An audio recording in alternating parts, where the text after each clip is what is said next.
we've said, I think, for the last 3.5 weeks that, things another pretty good week for Donald Trump.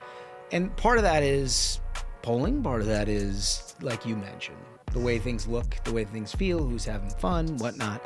But then when you put like a very specific event together, like he did in Pennsylvania with this McDonald's thing, you're like, okay, this is really good. He was having fun. Like this is Donald Trump at his most genuine, enjoying himself. It's like, it felt like the same sort of joy like a child gets when a big rig blows its horn next to you when you're on a car trip. Like, he was like into it. Yeah, he's like, totally. Look, I've been eating this my whole life, and now I get to serve it to people. Authenticity matters. Authenticity, totally. it mattered, but we're also down to like a coin flip on the remaining number of voters and which way they go and whether they turn out to vote and everything else.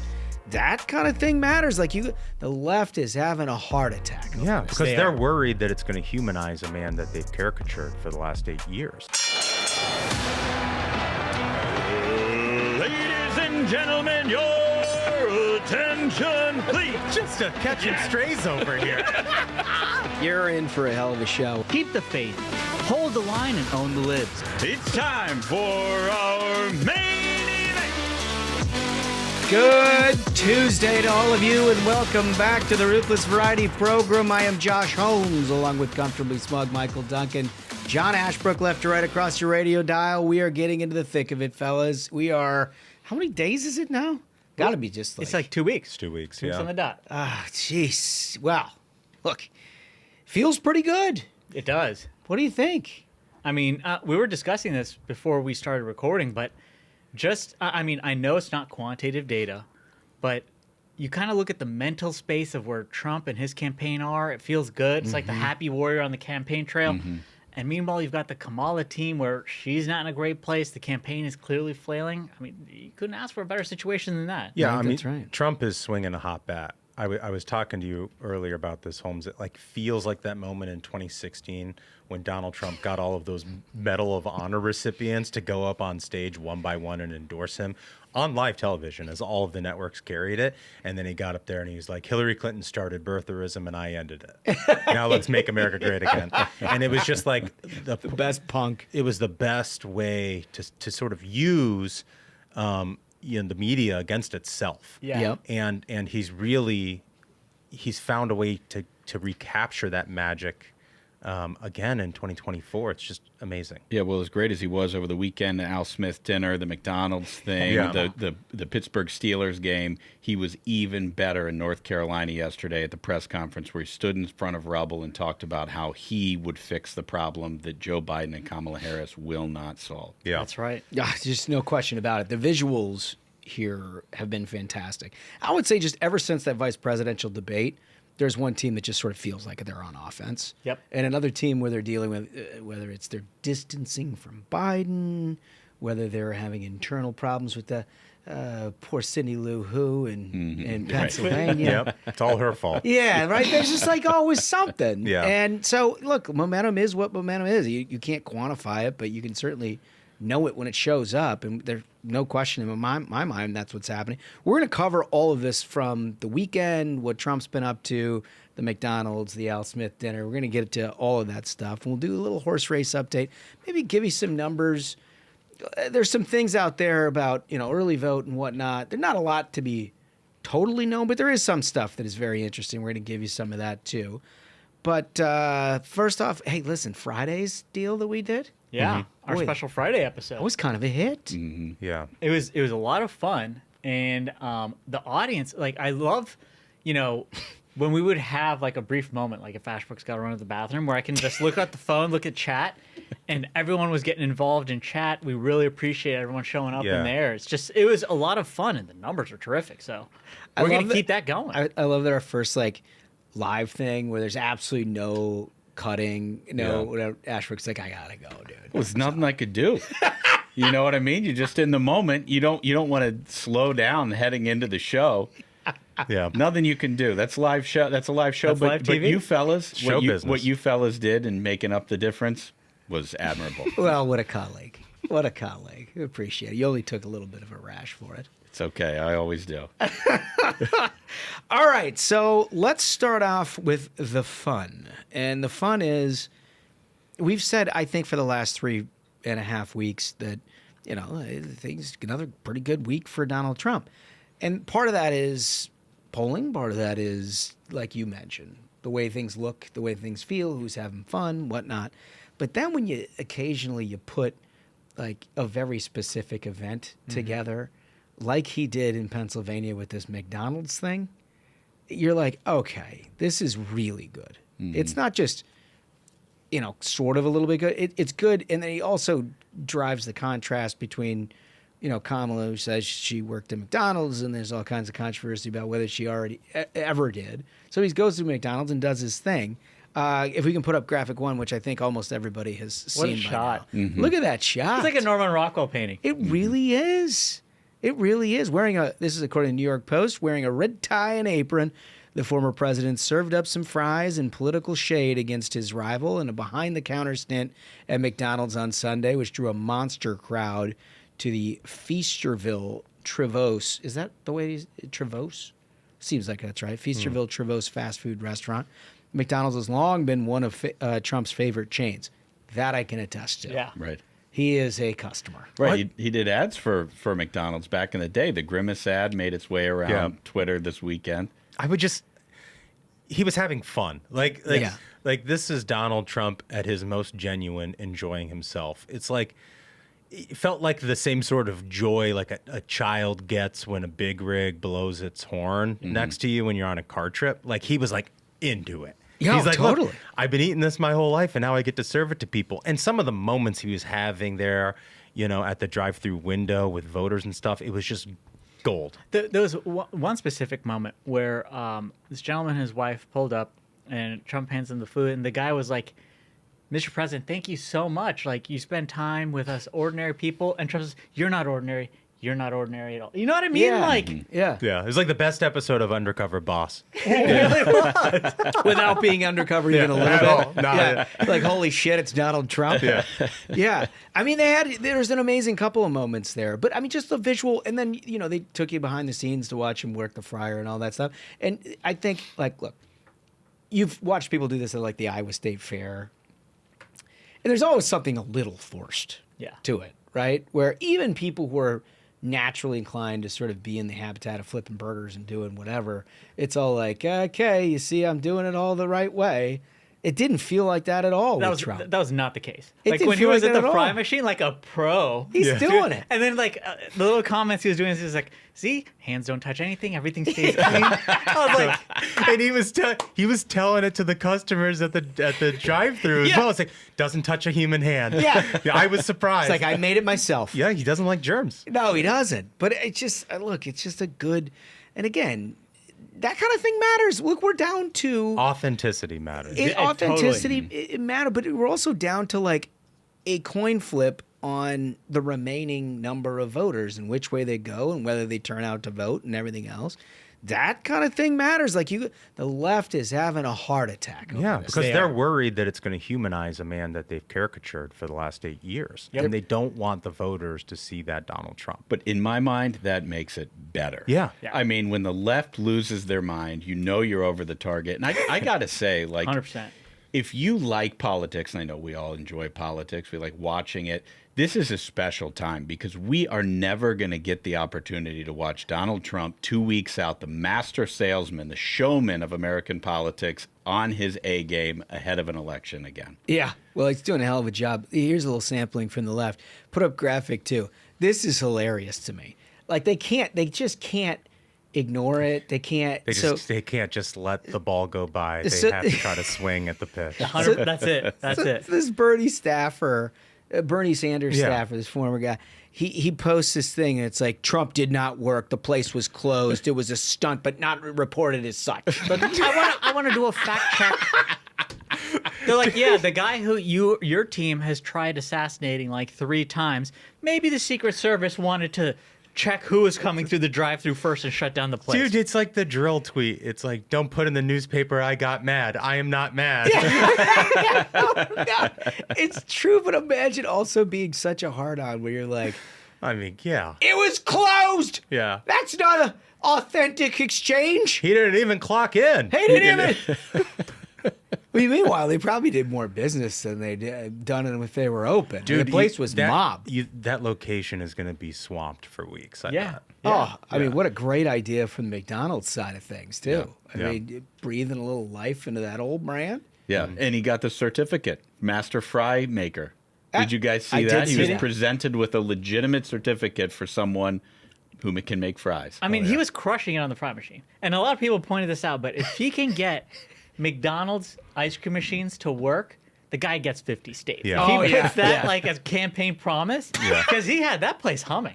Like it if may the have been his McRib- first day at work. Bring back the McRib, too. There is a real technique to it, too. Well, And you know, really- it's always broken. You know, Always that's broken. the thing. Always. Always. It's a problem. He It's a got him to problem. work. Everything seemed to be going He got great. the planes to stop crashing, and he got the ice cream machines to work.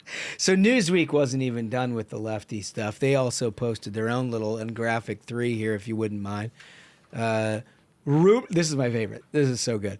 Rumors have been circulating on social media that former President Trump's visit to a popular fast food chain was staged. Oh, Well, look, rumors. First of all, they have a picture of him serving fries. Yeah. It's like, wow, it looks more like a rumor than yeah.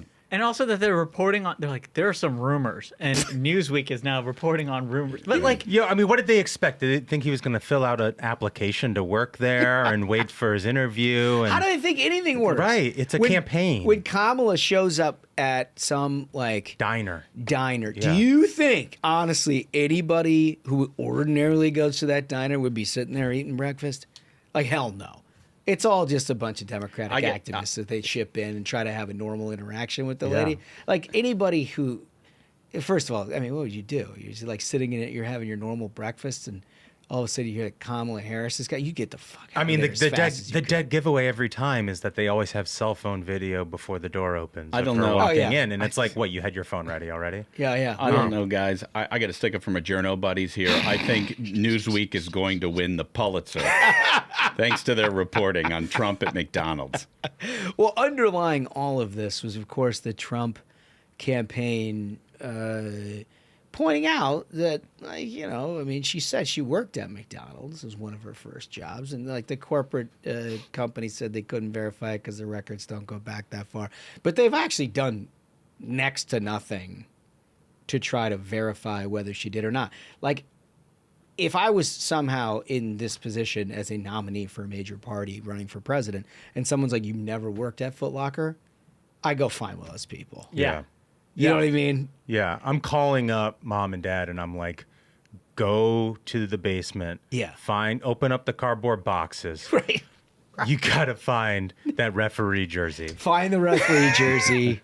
I mean, there's a lot of pain and tears associated Yeah. with that thing, So it's No, buried deep. it's deep in the box of shame. And that's the thing is like with the whole McDonald's thing and Kamala, they've some reporters have actually tried to find people who would have been working at the same location as the one that she claimed. You'd think, and, yeah. And well, they I think it was the Beacon. Someone it may have been the Beacon. That went and found people who were working at that location at the time. They're like, no, I've never seen her here. Absolutely, she never worked here at this location. And for her campaign to keep trying to make this a non-issue, like they told some journalists, like, oh, well, maybe it happened, maybe it didn't. And vast majority of mainstream journalists were okay with that being an excuse. And then for Trump to pull this and just flip it on the head, where now journalists are like, we're going through all reports, and it appears that he did not apply for this job. He did not clock in. They do not have his social security number. Like, they no went to wages work, were dispensed. and we have video evidence of the dude making fries, and they're like looking into it. Dude, not working. but this is the New York Times on Kamala thing. This headline is so good. Let's pop this thing up, graphic 4. Kamala Harris and McDonald's, a college job in a Trump attack. Donald Trump has claimed without evidence that Miss Harris never worked at the fast food chain. Her campaign and a friend say she did. Another Good, right, guys? Yeah, another Well, her Pulitzer.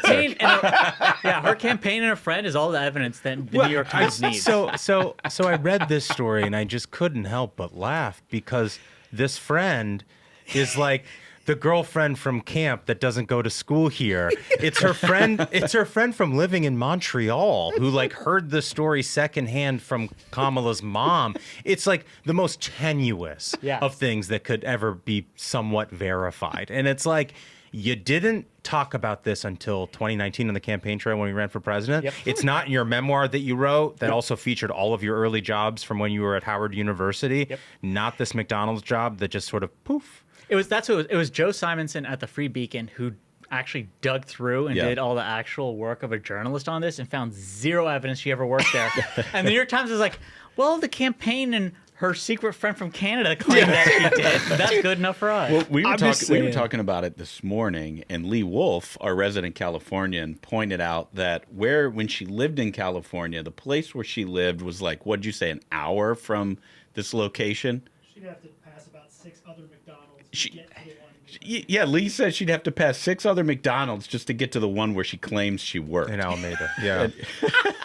Yeah.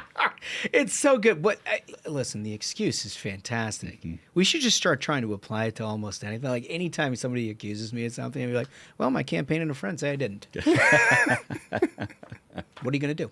I guess it's just a wash. Yeah, I mean, and muddy water, as they say. You know what? It's I like we're guess saying, that's it's so right. easily verified too. Like your first job, like I remember my first job at a Food Lion grocery store. I was a cashier. Day one, they I would have start. paid so much to see that. Food Lion? They're trying to explain to me how to do the job of a cashier, and I didn't know that cashiers don't get chairs to sit in. Right? So I was like, "Well, where's my chair?"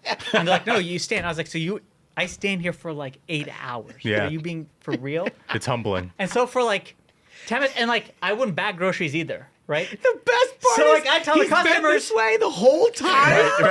I look at customers as I'm like scanning it, like start bagging your shit, and me go like, this isn't a full service line. You can go to that one where they're trying to do their job. I'm not trying to do my job. Dude, it is so bet the funny. manager loved you.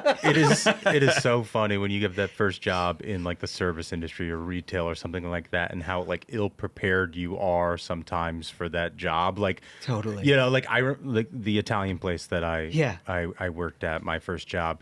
It was like a trattoria, and like they really wanted a taste of Italy on the inside, so there was like cobblestone, you know, and you show up that first night and it's a fancy place, and so you're putting on dress shoes, you know, with like the leather soles black. I could barely walk. I worked the first night, and I woke up the next day, and it was like I had ankle surgery. It was And we horrible. all know about your ankles. I have Maybe had that ankle was surgery. the beginning of You the think that ankles. did it? It might have been the beginning of your weak ankles. I think it was the 15 years of wrestling and soccer, but it could have been the cobblestones at Trattoria Regione. Well, it could have been just more like a compilation of all of those. A contributing factor. Yeah, a contributing factor. Oh, well, I'm gonna file workman's comp. You should. And Yeah. that manager, if anyone ever found him, he'd be able to say, yes, Smug worked here, because after about a couple of days, fired your ass? he would show up during his shift. He would take my chair from the office, bring it down to his because I'm just going to sit. I'm not going to stand for Wait, so you actually went and got a I chair? got the manager's chair. So Smug he's got- going to remember that. Leave it to Smug. Smug got an accommodation. He Dude, got an accommodation. It is amazing to me that you've been this way your whole life. I'm not going to put up with that shit. You bet. Where? Hello, shoppers. Where is my chair? What is that, an avocado? You'll have to ring that up yourself. And like folks who work at grocery stores, they like take pride knowing like they memorize it's like a PLU number. barcode, like, yeah. Yeah, like avocado rings up as like 9687 or whatever. I didn't memorize any of that, dude. I was like, it's an avocado. How much could it be? 25 cents. I'll charge you 25 cents for an avocado. You're just throwing out numbers? Yeah. Smug's in his chair. Smug's in his chair. He's probably got one of those grabber tools, and he's moving the stuff one by one. So I mean, the folks, they had to bag their own groceries in the line, but they're probably getting a solid discount because I'm not looking up the prices. He's probably got some commentary, at least under his breath, about like, my God, man, that's like $7 of Pop-Tarts. Look at you. You filthy, disgusting. Where's my chair? Yeah. Meanwhile, he's in the hover round. I love it. Well, burgers weren't the only things getting cooked over the weekend, courtesy of President Trump. The Al Smith dinner, and if you haven't seen any clips, we're going to provide some for you here shortly. They are fantastic. This is hilarious. It's this classic roast that the Catholics in New York put on. It's a tradition that presidential candidates show up, of course, minding with that tradition, despite the fact that New York has treated him very poorly, I will add. bad. They've been very bad to him. Very poorly. Trump shows up. Yeah. She didn't. Yeah. She didn't. But it's a very bipartisan thing, which made it all the more hilarious when you heard the content that Trump came up with at the Al Smith dinner. We're going to get to all of that right after this. Folks, let me tell you about my friends at Americans for Prosperity, America's largest grassroots organization. Americans for Prosperity is out there every day fighting for you. Their goal? Reignite the American dream. AFP's priorities are simple. Secure the border, end inflation, make energy more affordable. And AFP gets results the old-fashioned way through grassroots activism. They bring together like-minded conservatives, turning them into a grassroots army and defeating the left's terrible big government agenda in the states and in Washington. And that's where you come in. With the media, celebrities, and universities stacked against us, it's the grassroots that will help us win. So please find an Americans for Prosperity chapter in your state and get in the fight. Go to americansforprosperity.org. So by now you know that we love to laugh at stuff, particularly when there's a political nexus to it. And at the end of a campaign, like, the laughs are sort of few and far between. Everybody's pretty serious, and, you know, future of the country and the world and all those things are weighty topics. And so, you know, people get a little dour. We don't here at the Variety program. Neither does Donald Trump. The guy's been hilarious. Yeah. I can't wait till people see these clips. We haven't seen them yet. I mean, the guy is just funny. I mean, I don't care what you think of him. Like, he's funny. He's legitimately very, very funny. You got to check out a couple of these roast clips from the Al Smith dinner. Clip 1, if you don't mind, spaghettis. There's a group called White Dudes for Harris. Have you seen this? White Dudes for Harris. Does anybody know? Are some of you here? White Dudes for Harris doesn't sound like it. But I'm not worried about them at all because their wives and their wives' lovers are all voting for me. Every one of those people is voting for me. I love how Schumer has to sit there and just look like a clown. I think Cardinal Dolan was like trying to stifle and hide his laughter. Yeah. Next to him. I think Schumer was trying to stifle his laugh. He laughed at a few of Trump's jokes. He was trying Bloomberg not was sitting to. down front looking as dour as they come, but Schumer laughed at a few of the jokes. Did you see Jim Gaffigan, by the way? Oh, he was cracking that up. guy knows comedy, and he was dying. Well, there's something to be said about, and that's sort of the honor of the Al Smith dinner, is showing up and taking your lumps, right? It's a roast, but doing it with a sense of humor. And that's the whole point. You're not supposed to be a coward and skip the thing, right? Like, he goes up there and he gives his best punch.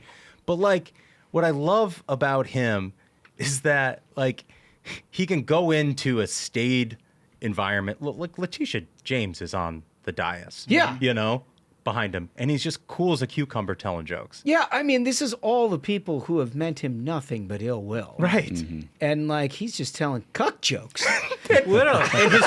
And the other thing I must say, because it really is true, is Donald Trump's superpower is he'll tell a joke about a lib, and then the lib will confirm it immediately. Like, after he told that joke, there was one of these liberals on Twitter being like, little does he know, us dudes for Kamala and our wives' boyfriends are all going to make her the first woman president.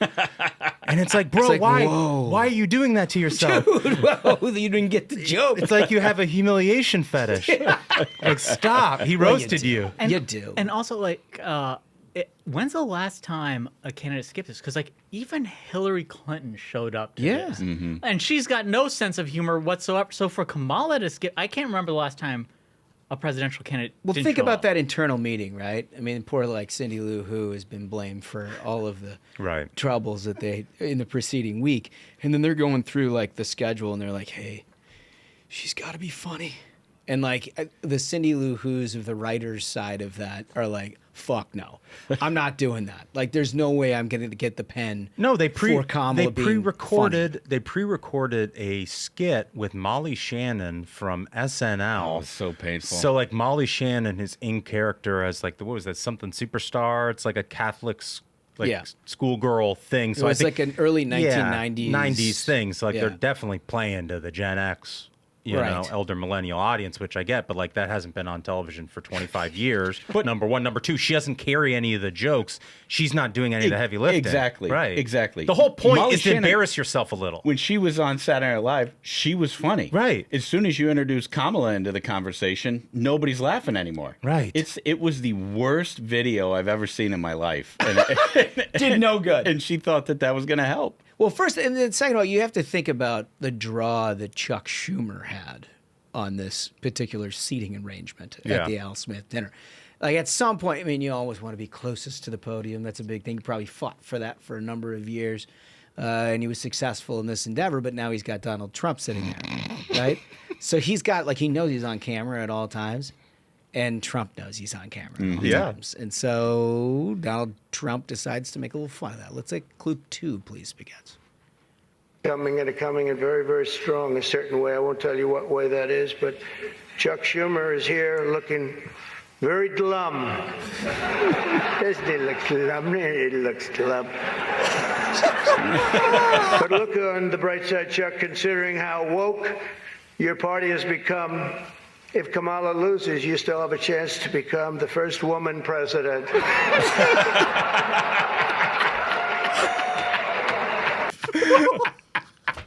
My favorite thing about that, we didn't show this part of the clip, but my favorite thing is Donald Trump, not only hilarious in this and self-deprecating at times, but like he also broke the fourth wall, and he proceeds to tell the audience, "Ooh, that was a nasty joke." I talked to Chuck about this, and I was like, should I do it? And he's like, do what you got to do. So I did. He's a good sport. He's a good man. Totally broke the fourth wall. And he's like, nah, he knew I was going to do that. It's fine. And then proceeds to tell the audience that he wrote Chuck Schumer's first check. Yeah. Right? Which every Democrat's like, oh, dang it. Oh, my God, Chuck Schumer. And that probably makes him more uncomfortable being called the first woman president. Yeah. Oh, man. Which is also, that reminds me, it's semi-related, of one of the funniest moments of the 2016 presidential campaign. It was during the Democrat primaries where Trump was like, Kirsten Gillibrand, the other senator from New York, came to me begging on her knees for a check because he would write checks to all of these people in New York. That's how the game works. And then Elizabeth Warren, who's in a presidential primary against Kirsten Gillibrand, is like, how dare Donald Trump slut shame Kirsten Gillibrand for getting on her knees for a check? I was like, are you trying to help her? Is this an attack? Is this an attack? Who brought that shit up? Back to Duncan's point, right? He turns them into a caricature of themselves. Oh, my God. It's so true. It's so true. It's unbelievable. It's a superpower, dude. It really is. Like, they can't think clearly when he's around. Yeah. And he's just funny. He's just doing his thing, I don't know. All I know is what they've been doing, whether it was the McDonald's thing, the Al Smith dinner, and then you mentioned on Monday going to Western North Carolina to survey all of the damage from Hurricane Helene and the people that he brought out to talk and the sincerity and talking about the money that he'd raised for that area in particular and delivering the money and everything else. What a hot bat. Mm-hmm. Yeah. What a hot bat. He's on it right now, peak of his game. It really does feel like that. It was like the vice presidential debate. I don't think they've lost a day since then. I don't think they've lost a news cycle since then. Yeah. At every single moment, they're using what works best for them. And Harris is just sort of forcing it. She's going on all these lefty shows and cackling and trying to do her thing. You're just kind of selling everybody in the same old stuff, right? Yeah, and again, like we said, her campaign never had a closing message because, like we said, it's 2 weeks till Election Day. You've already had the opportunity to make your case. Now's the time that you close the deal and say, voters, go out and vote for me. Her campaign still has not figured out what their message is. And every day they step on a rake trying to figure out a new message. Monday morning, one of her environmental advisors was like, no, Kamala actually will still ban fracking. This is folks in Pennsylvania, I want you to know Kamala will still ban fracking. And then she goes on to say that fracking is white supremacy and that they have to stop white supremacy in this country by getting rid of fossil fuels. Great closing message. Yeah, no, it's it. And then Cindy Lou Who, God dang it, why'd you give her the get microphone? played for this? Huh? Jeez.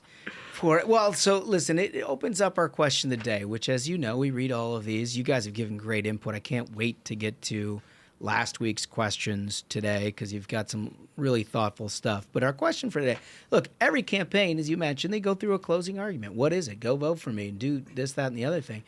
We know what the closing argument from Donald Trump is. It varies by the day for Kamala Harris. But the optics and the visuals are a big part of that. Mm-hmm. And what we have seen Trump do is striking. What we've seen Kamala Harris do is like forgettable. I don't even know, right? I can't even remember. But if you were running the Trump campaign, interested, because look, a lot of you live in these states that matter a whole lot in the next 2 weeks, what would you do? This is a good question. What would you do? Like, where would you send him? What are there big events in the next couple of weeks that you would say you just can't miss this thing? Mm-hmm. You know? So interested to hear what you all think. Flag what you think is important. You know, I mean, it turns out a few Trump people, they listen. Yeah. They listen. And they participate from time to time. So, you know, send in some good stuff. You don't want to suggest something that all of a sudden they do and it sucks. Do what Kamala's doing. No, please. Then you too can be the Cindy Lou Who. So anyway, we're going to get back to your comments that you did in response to our question from last week, which, as you recall, we got pretty serious about this. I asked, like, look, if we haven't made the case here on Ruthless, if you're still on the fence about who it is that you're voting for, if you want to write somebody in or whatever, you need to write to us so we can do a better job of answering those questions for you, because there can't be a single vote left on the table. We're going to get to all of that right after this. Cyber attacks are on the rise, with corporate megastores falling victim to data breaches that expose your private information. Now these same megastores are lobbying D.C. politicians to pass the Durbin-Marshall credit card bill. This bill will leave you even more vulnerable to credit card cyber attacks, while Walmart and Target pocket billions in additional profit. Don't let them get away with it. Tell Congress to guard your card, because Americans lose when politicians choose.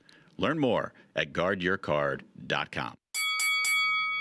So here's the thing. It would sound to most of you as a little crazy, because you know our political leanings, you know the way that we sort of see the world, and we like to have a good time. But, you know, you think are there really a lot of people who listen to the Ruthless Variety program who aren't going to vote for Trump here?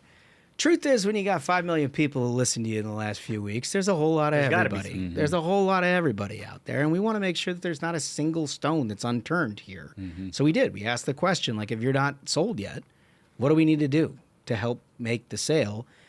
There were more good comments than we can possibly get to if we did like 7 straight call-in deals. We picked 3, but there was like 30 that I thought were really, really good. And there was hundreds that sort of had elements of this, and we thought we picked close to a representative sample of what it was that you were driving at. So to do that, you got to like and subscribe to YouTube. Like and subscribe. It's how all your friends will be able to see all of this and how you can participate in the program. And we always start with a voice. What do we got? Okay, so this first one comes from Greg Canody, and Greg writes, "Hey, fellas. Thank you for this question of the week and for your consistently entertaining and informative work. I never miss a vote, but I'm an unregistered independent in a non-swing state of Texas. I follow the way of Jesus, and that priority plays the biggest role in how I vote. I remain undecided between voting for Trump Vance and the Constitution Party candidates Terry Broden. Given A, Trump's own personal checkered immorality and the leftward pull on the Republican Party, and B, the moral luxury of not having to vote against the godless Harris-Walz ticket in Texas, what's the best argument for voting for Trump and not for Terry? Thanks in advance, GK." I mean, it's just... That's a good question, but can I take the first swing at that one? Please.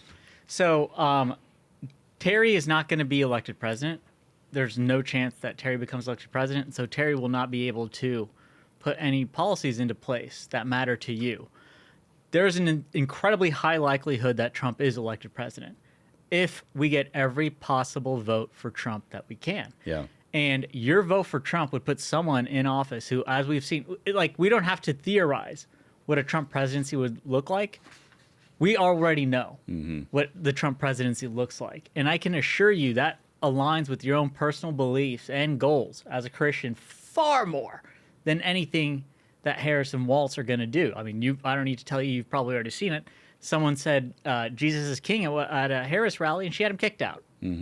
Someone said that when Vance was speaking, and he said Jesus is king.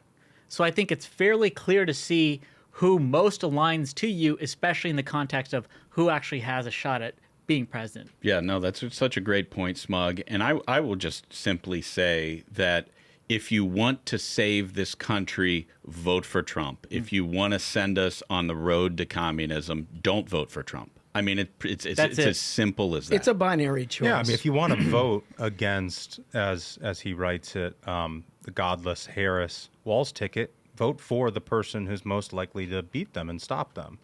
You know, I mean, like, politics is the art of the possible, and I understand Donald Trump might not be everything that you desire in a candidate. That's also just the nature of politics. I mean, this Republican Senate conference has everyone from Susan Collins to Ted Cruz in it.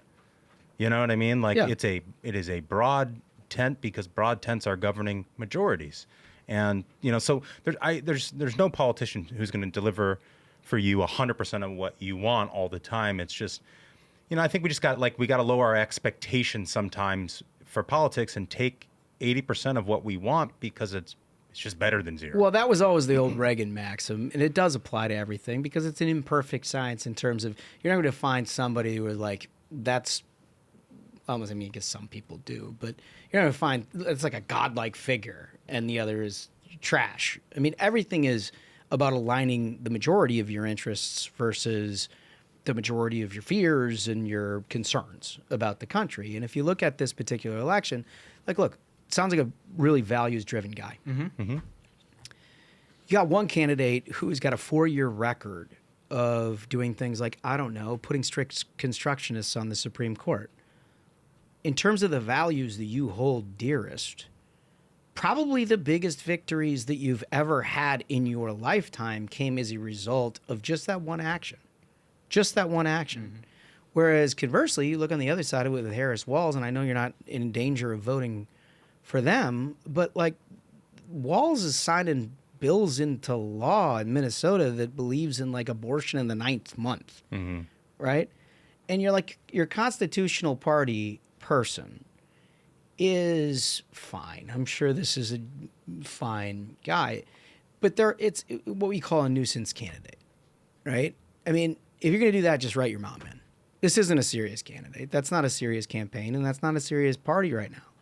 Like what they're advocating for is to be a turd in the punch bowl, and you'd be surprised more often than not. I don't know what the case is in Texas, but more often than not, when you get these Constitution Party or libertarian, quote, libertarian party candidates, they are funded to get on ballots and have ballot access by the people who want the abortion in the 9th month. That's the thing, is that became a news story about a month ago. There were something like 40 candidates across the country that are actually left-wing dark money backed.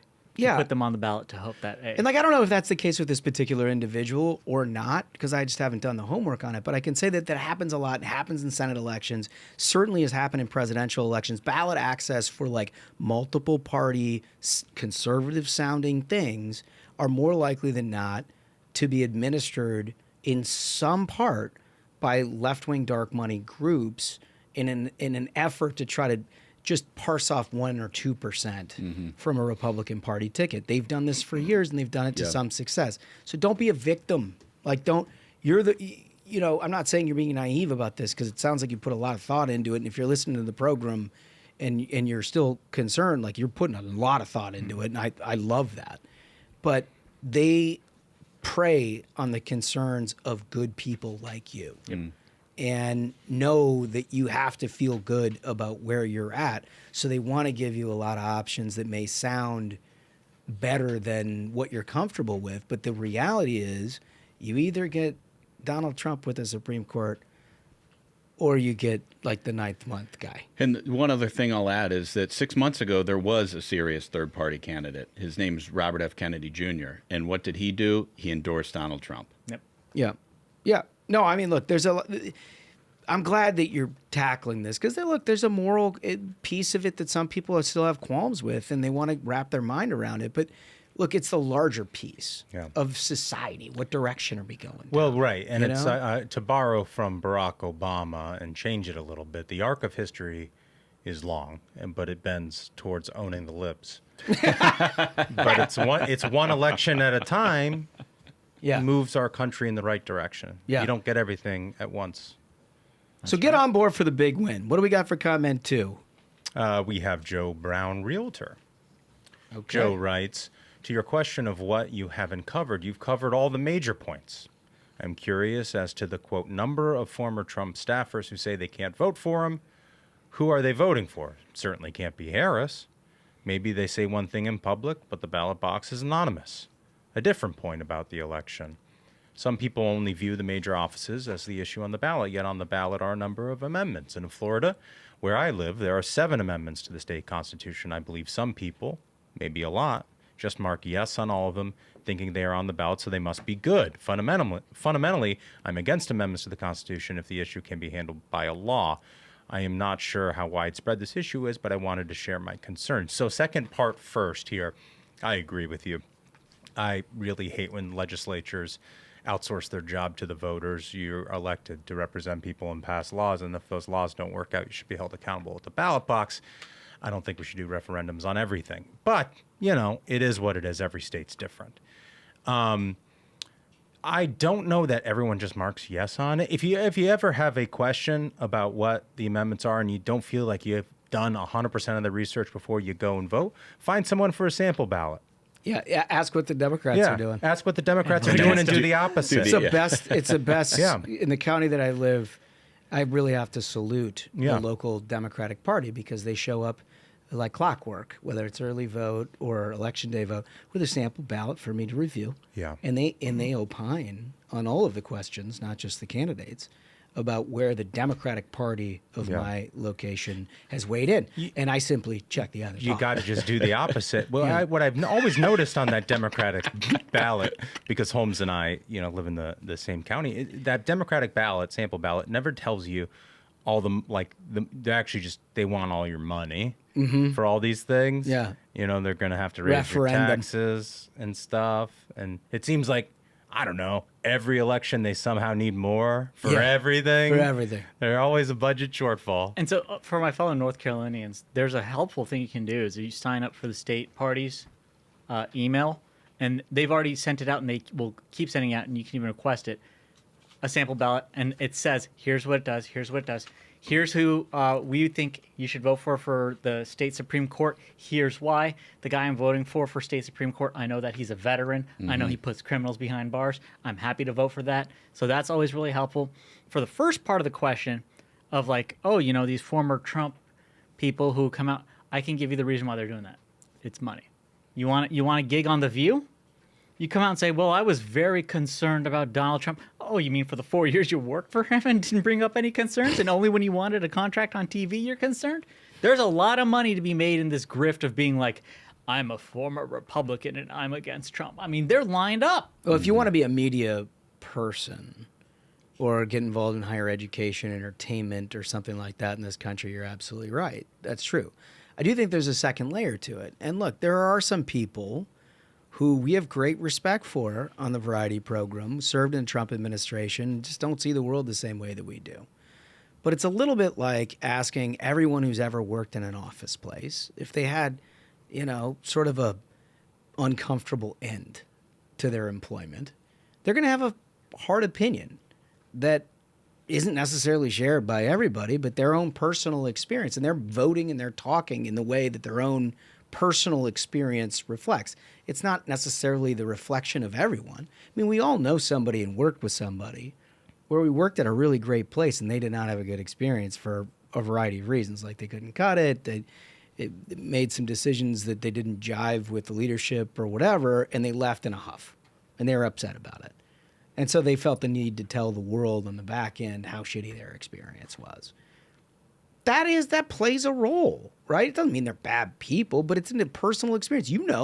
You've had jobs like this. And especially in this context, if you're willing to say Trump bad, every journal will put a mic in front of your face. They will. And I guess that was the end of the point that I was going to make, is the difference is when you either get fired from a job or it doesn't work out and you quit and you leave and you go someplace else and you have a whole lot of shitty things to say, like nobody's listening. Yeah. You know, Do you think anyone's going to listen to Cindy Lou Who? Nobody's listening to well, Cindy Pennsylvania? Lou Who. We will. She has a spot of honor here at the Variety Program to give us all the juicy Welcome details. anytime. Yeah. Welcome anytime. We'll clear our schedules.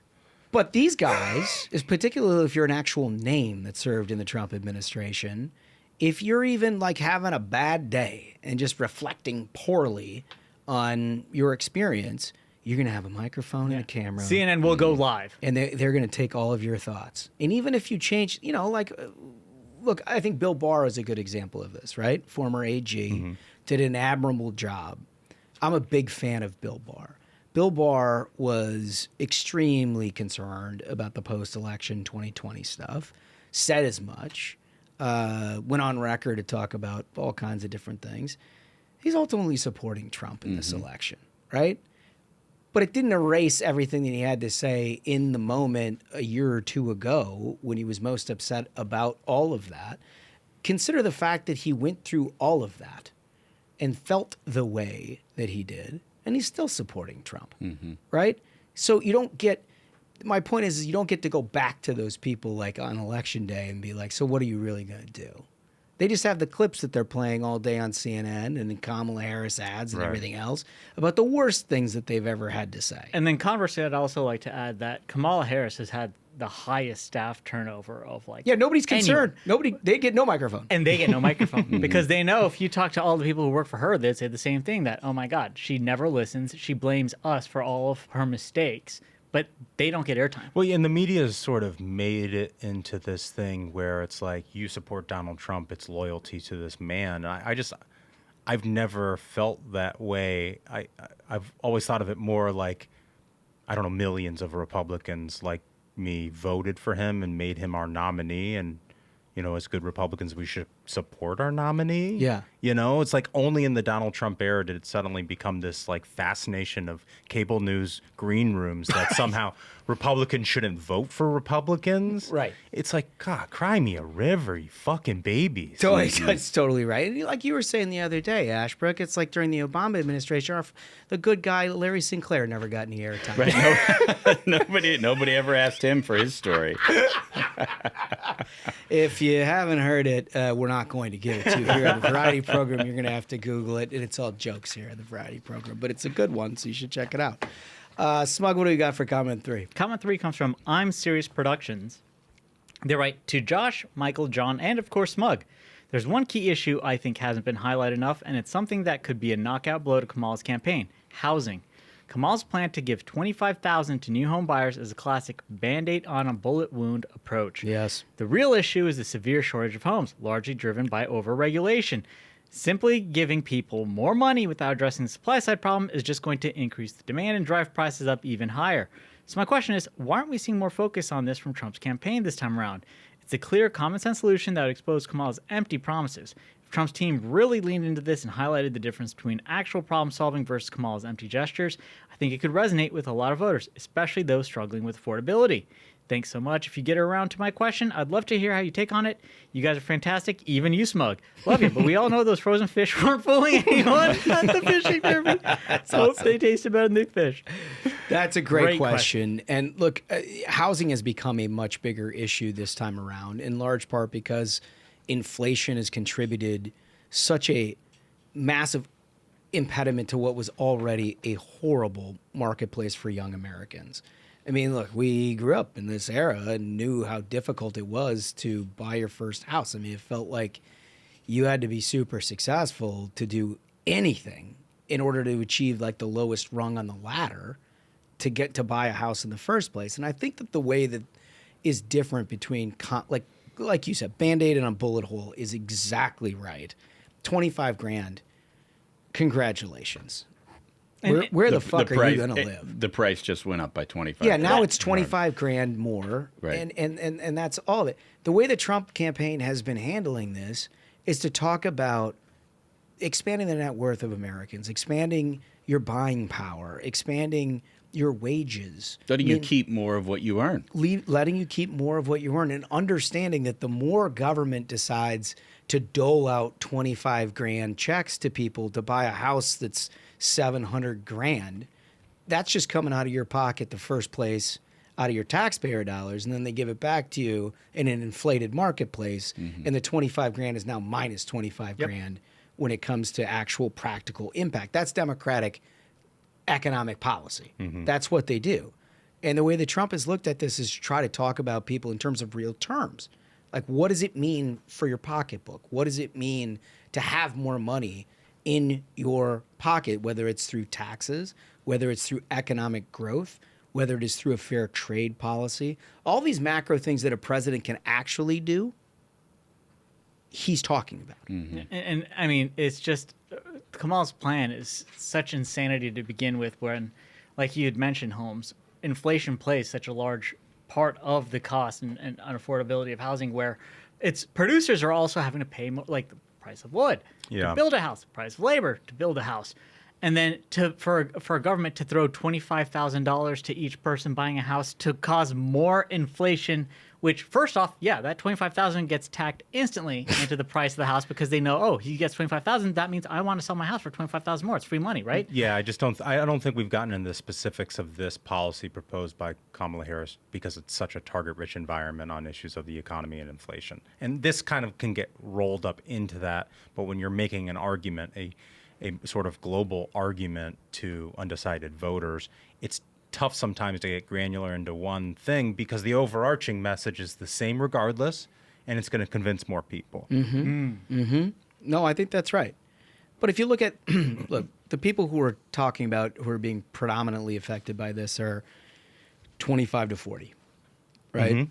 And they've had a real raw deal. I mean, a real raw deal. I saw this tweet that took off this past weekend where someone had tweeted, why aren't there any house parties anymore? And they got quote retweeted, and that one got like 50,000 retweets because no one can afford a house. Right. Everybody's getting killed by rents, especially if you're a young professional in a large city, where rents are priced pretty high. Yeah, I feel for young kids who feel like they can't sock away enough money to feel like they could ever make that down payment. And the first step for those young people, I'm telling you right now, is stop voting for Democrats. Because every time you have, things have just gotten worse for you. It's time to end it. They don't, I mean, look, their idea of retirement is protecting an ever-dwindling Social Security system rather than incentivizing people to put away money for a 401k, for some kind of a life insurance policy, some kind of like economic planning for retirement. And the reason they never talk about this shit is they literally are economic illiterates. They don't understand. I mean, it's the same people who are like, we're going to tax the rich. And then every year they go in and they're like, well, not that rich. Like, I guess we'll just hit the W-2s again. Yeah. Like you're getting it, if you get a W-2, you're not rich. Right? I mean, somebody's paying your paycheck, and they want to raise this to 40, 45%. You got states in the 10, 12 market. I mean, like, if you're paying half your income, now I don't care if you make 300 grand. If you're living in a city and half your income is going to taxes, and now you got to figure out how to go to schools for your kids because they can't manage their teachers' unions anyway, and the schools suck, and all you want to do is try to provide a little bit better life for your family than you had, it gets pretty tough under Democratic governance. Like, Trump has reversed all of that. And he's like, throw that shit out. That doesn't matter. Let's talk about keeping more of your money. Let's talk about incentivizing people to keep jobs here. Yeah. Let's build wages. Let's make sure that we're lowering inflation. Let's do all of these, the following things. And like, that's where you get into housing. I think your point, Duncan. Yeah. Like, that's how you get wrapped into the specifics of housing. Great set of questions. I wish we could get to all of them. I honestly want to take them all on because there's good answers. There's good answers. And keep them coming if you want to keep those coming in addition to our question of the day this time around. Like, do it. We'll keep mixing some of it in. Okay. We wanted to give you a little horse race update. And I know we did a lot of polling on Friday, and we did some on Thursday. So we thought we'd take a look at some early voting stuff. And there's one in particular that caught our eye over the weekend. Jeremy Hughes, a good friend of the program, tracks this thing fairly closely. And he flagged what now other people are picking up here, that Nevada has got a bunch of really interesting trends, don't they? They really do. And like we said, Jeremy's a bit of an expert on Nevada. And he pointed out what the early voting numbers look like in comparison to 2020 and in comparison to 2016. And it's also important to note that this data is from 16 days prior to the election, both 2020 and 2024. So you are getting an apples to apples. Yeah. Look at this. Spaghetti, can we put that graphic up? So just to explain this for the viewer or you just listening, the share of Democrat early and absentee votes at this point, 16 days prior to the election, were 48.7% Democrat, and only 29% Republican, the balance being unaffiliated In 2020. voters and other voters in 2020. And then in 2024, you can see how the share has shifted. Democrats account for 39.3% in 2024, and Republicans 34.4%. 35.4. Excuse me. Yeah. We're closing Man, that. my eyes are getting bad. Yeah, We're- 35.4. We're closing that gap. And this is important. And we cannot stress enough. Bank your votes now. You never know what's going to happen on election day. It could be, a snowstorm comes through in Nevada, as folks on right here at this desk will tell you, there can be a snowstorm that hits Nevada on election day. Yeah. It could be your child gets sick. A million things can happen in life. It is critical for the future of this country. We bank our votes now. And you're just making the Trump campaign way more efficient on election day turnout operations. And I mean, like this number is good. 35.4 for Republicans is good. The balance there, 19.2 in the unaffiliated column.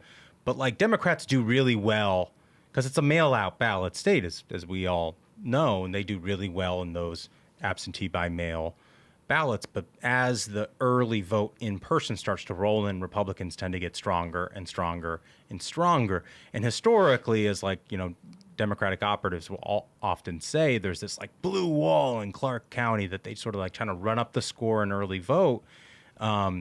So they've got thousands and thousands of raw vote lead that they, then Republicans have to like eat up on election day. So Clark County, I'm glad Yeah. you mentioned this. Clark County, home of Las Vegas, is the stronghold of Democrats trying to carry the state of Nevada.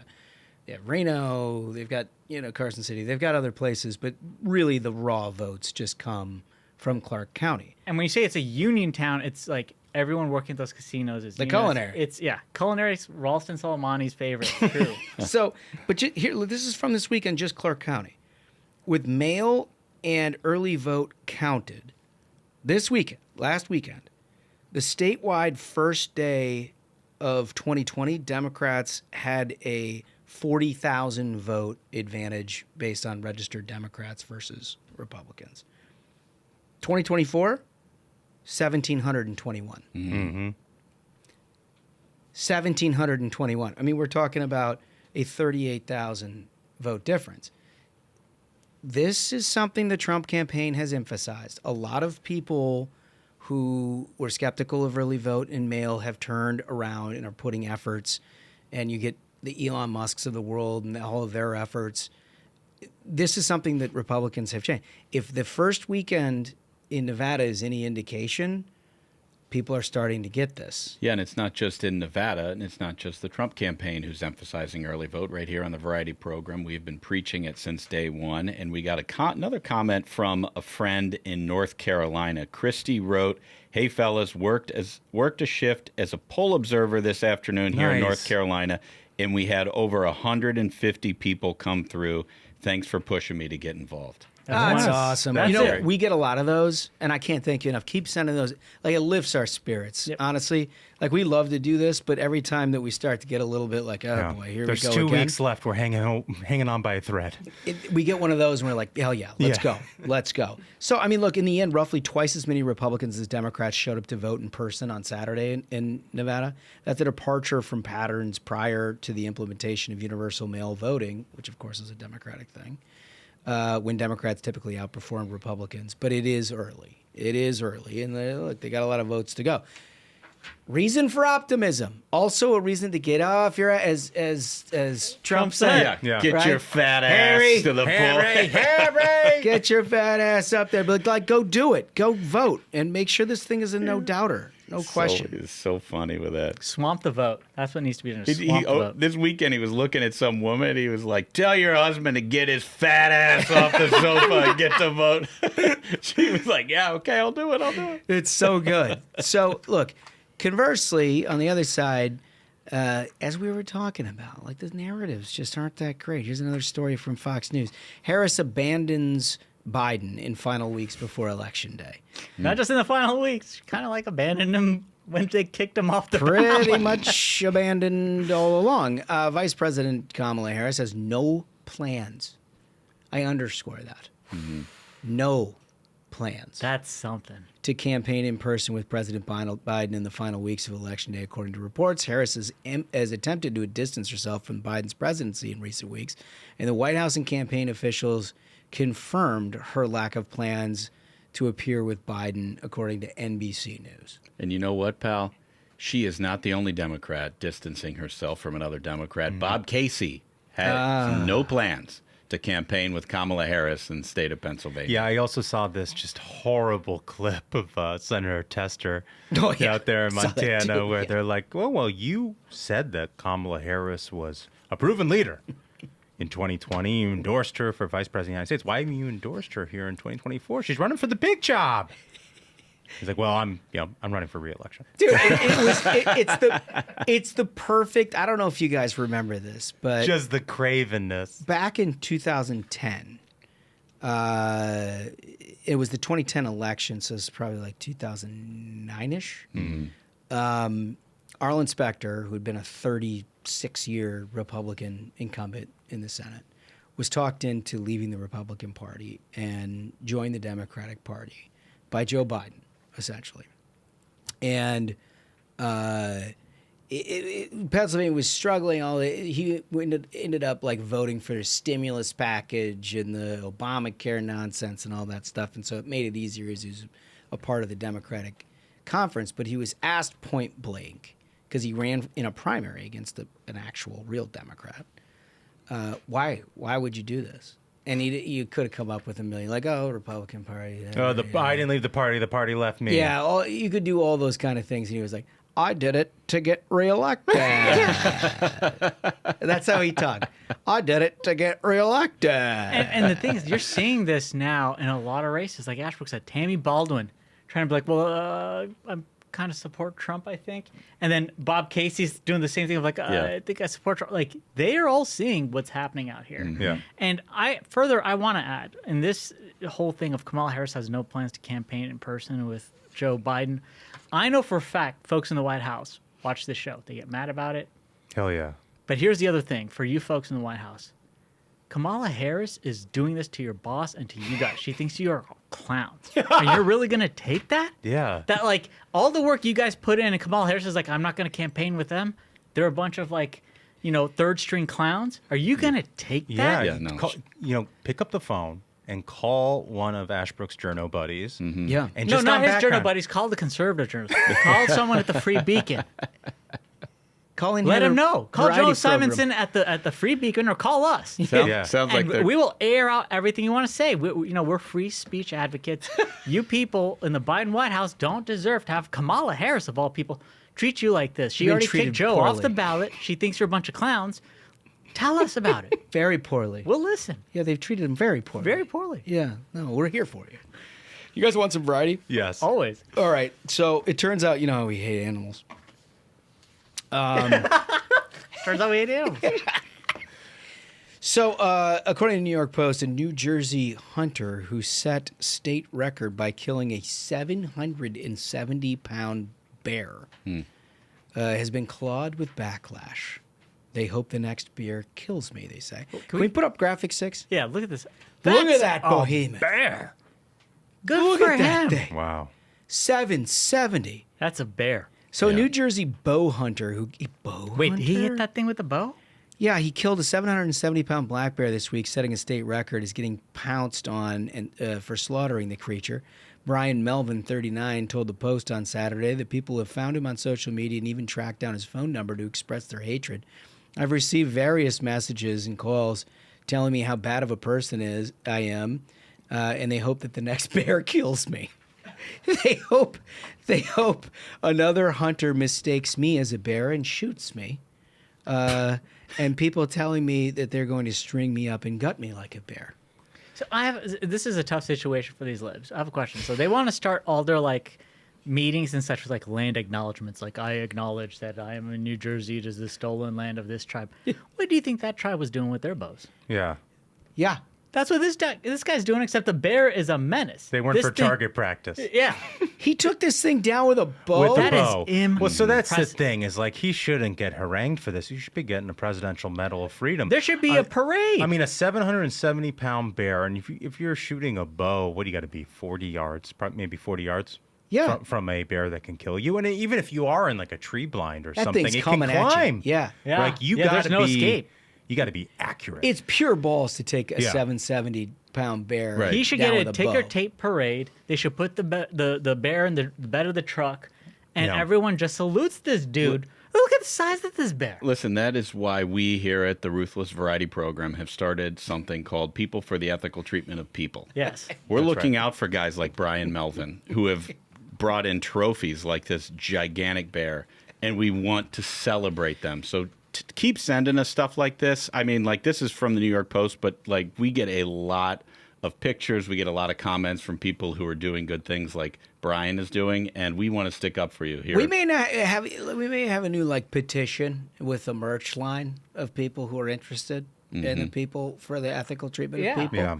Because there seems to be an awful lot going the other way. And folks sending us in stuff, if you yourself kill a bear, I would love for you to send me in a rug of that. If you can find it in your heart. There's this place in front of my fireplace that I wanted a bear rug for so long. He's trying to get a and bear it's rug. so nice. he wants a free rug. Yeah, he's not. But gonna, here's the thing. He's not going to do it himself. Here's the thing. Either my missus is going to pick a rug or some hero out there listening to us is going to kill a bear, and I will proudly display that trophy. And I'll tell everyone who drops by, you do Brian aced this bear. You're going to end up getting antlers and all kinds of different. Send it in. Yeah. Send it in. I will proudly display your trophies and tell everyone about your heroic deeds. Your exploits. Your heroism. Yeah.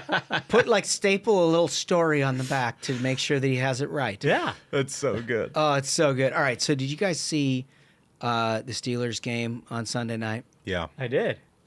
So the Steelers are playing the Jets. Steelers had a big win.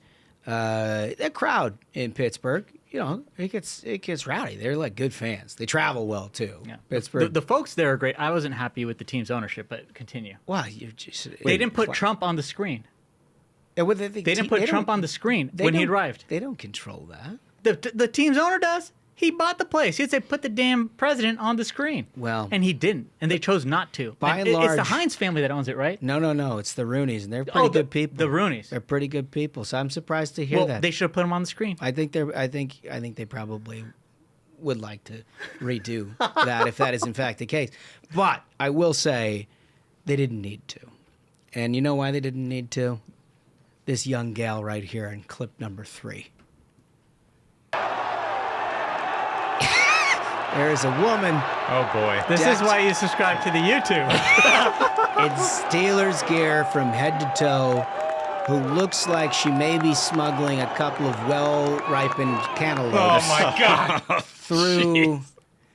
through the field. I can't be certain. It was groceries. I don't know. They're so expensive. But Smug is our expert grocer. yeah, Do you? if you what do you bagged think? any of those, You bagged is those? that- What do you? I never bagged. Never bagged. What's the PLU on those? Yeah. What's 80085? well, she made quite an impression because she was very, very. That's a Gen X joke if I've ever heard one. I'm the AARP guy. Smug's reading off his calculator. It's like, hey, look at my calculator, guys. Flip it upside down. She was holding a sign that read "Trump secure border, Kamala open border." Wow. Pretty self-explanatory. Surely she got some attention. For however many times we needed to show Trump on the screen, I think she did. She helped get the message across. I think she got the And, I got to point out there in that clip, she's wearing over-the-knee boots, like leather boots. Can we get one more play on that? Yeah, let's get one more Let's on get that. one more play. I want because Smug to get a good look. It's important that everybody takes this in. Yeah, that's a tough outfit to do that kind of running. Yeah, Oh, they're heels. They're high heels. I mean, that's an impressive 40 time for the combine. Like it says in the New York Post, the woman received loud cheers from Pittsburgh. People loved it. Look, it's going to be a close election in Pennsylvania. Every vote counts. Every vote. I mean, people started chanting USA, USA when Trump did appear on the screen. So, look. I really wish the ownership of Steelers that team Nation. would have done the right thing. You were thinking Heinz Field.